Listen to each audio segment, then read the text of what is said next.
Welcome back to UK Pro Writers. Today, we delve into a compelling research topic that shapes the dynamics of global governance. Russia's role in international organizations, with a focus on the United Nations. We'll explore both the positive and negative aspects and discuss real-world examples that highlight the significance of this research.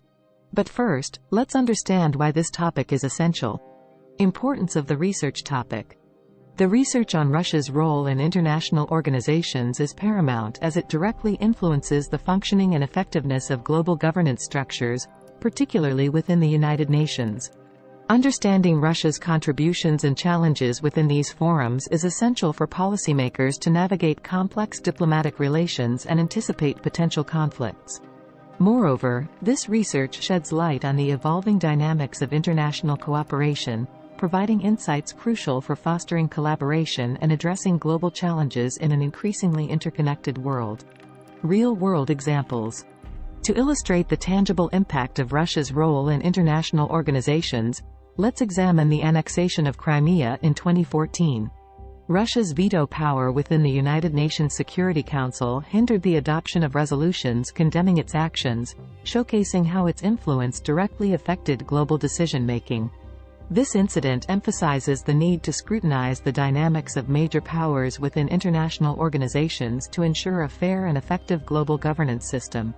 Another pertinent example lies in Russia's active involvement in peacekeeping operations, particularly in Syria.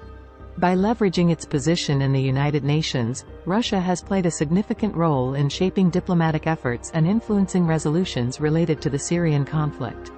This highlights the multifaceted nature of Russia's engagement in international organizations, underlining the importance of understanding both positive contributions and potential challenges for fostering effective global cooperation.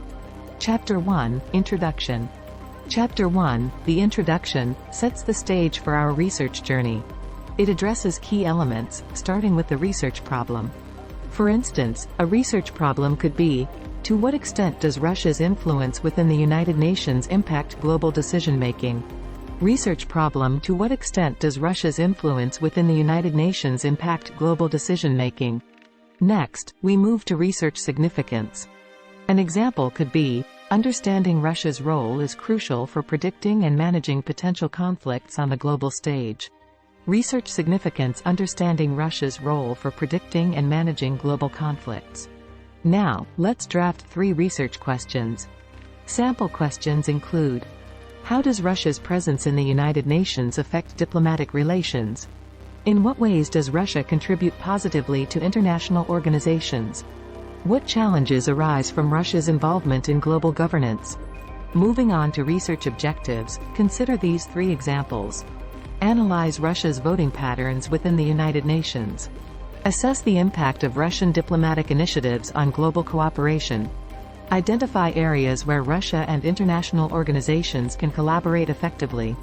Now, research rationale. An example could be, this study aims to provide insights into the complex dynamics of global governance, offering policymakers a nuanced understanding of Russia's role in shaping international relations. Chapter 2, Literature Review. Moving on to Chapter 2, the Literature Review. This section explores existing theories, models, and gaps in current research.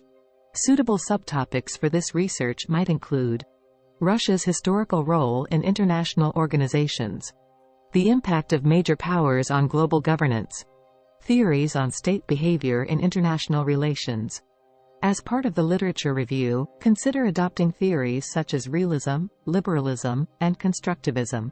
Realism, for instance, posits that states act in their self-interest. An example might be Russia's annexation of Crimea, showcasing realist behavior. When drafting a literature gap, identify areas where current research falls short. For instance, there might be a gap in understanding Russia's soft power strategies within international organizations. Chapter 3, Methodology. Chapter 3 typically includes the methodology section of a research paper. It outlines the research design, conceptual framework, chosen research philosophy, approach, strategy, data analysis method, ethical considerations, and the limitations and delimitations of the study. This chapter serves as a roadmap for conducting the research and ensures transparency in the chosen methodologies. Conceptual framework. Consider three independent variables, such as diplomatic initiatives, voting patterns, and economic influence, impacting a dependent variable like global decision-making. Research philosophy. A suitable philosophy might be interpretivism, allowing for a deep understanding of Russia's subjective role in international organizations. Research approach. Given the complexity of the topic, an inductive approach allows for a nuanced exploration of Russia's evolving role. Research strategy. Utilize a case study approach, focusing on specific instances of Russia's involvement in international organizations. Data analysis. Depending on the research nature, choose between quantitative and qualitative methods. For example, analyze voting patterns quantitatively or delve into diplomatic speeches qualitatively. Ethical considerations.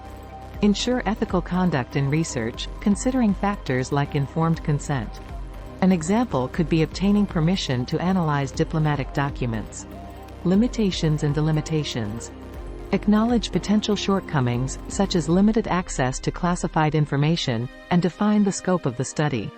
Chapter 4, Data Analysis. In Chapter 4, based on our methodology recommendations, analyze data. For quantitative research, determine an appropriate sample size to ensure statistical validity. For qualitative research, select a sample size that allows for in-depth analysis of diplomatic speeches or documents. For qualitative data analysis, consider thematic coding of diplomatic speeches to extract meaningful patterns. Chapter 5, Conclusion and Recommendation. In the conclusion, summarize key findings and their implications for global governance. Emphasize the importance of understanding Russia's role in international organizations. Recommendations is crucial. Propose actionable steps for policymakers based on your research. For instance, suggest enhanced diplomatic collaboration between Russia and other nations within international organizations. As we wrap up, consider future research avenues. Topics like the evolving role of emerging powers in global governance or the impact of technological advancements on diplomatic relations present exciting possibilities.